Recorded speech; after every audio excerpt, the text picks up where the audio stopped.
Sementara itu, pemirsa, inovasi pelayanan yang dilakukan Dinas Kependudukan dan Catatan Sipil di Sdukcapil semakin beragam. Kini, di Sdukcapil juga melayani pembuatan akte perkawinan langsung jadi saat upacara berlangsung. Dengan demikian, akte tidak harus menunggu selesai upacara, namun persyaratannya harus dikirim lebih awal.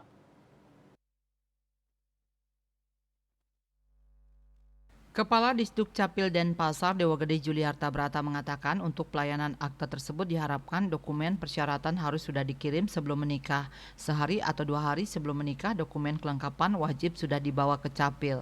Nanti petugas akan melakukan pemeriksaan secara manual dan setelah itu akan diinput ke sistem. Sehingga saat pelaksanaan pernikahan sudah jadi dan langsung dibawa ke rumah mempelai. Syarat yang dibawa pun sama seperti pengurusan dokumen perkawinan secara umum. Jika ada penduduk luar Denpasar menikah ke Denpasar, diperlukan syarat surat keterangan pindah dari Capil setempat. Dengan kelengkapan dokumen tersebut nantinya mempelai akan mendapatkan akte perkawinan, kartu keluarga, dan KTP yang statusnya telah diperbaharui. Namun apabila ada penduduk luar Denpasar yang menikah ke Denpasar belum melengkapi surat perpindahan, mereka hanya dapat akte perkawinan saja. Dewa Juli menambahkan proses ini dilaksanakan secara manual, berbeda dengan pengurusan dokumen setelah menikah yang dilakukan secara online.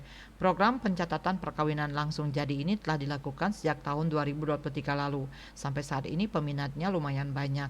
Asmara Putra, Bali Post melaporkan.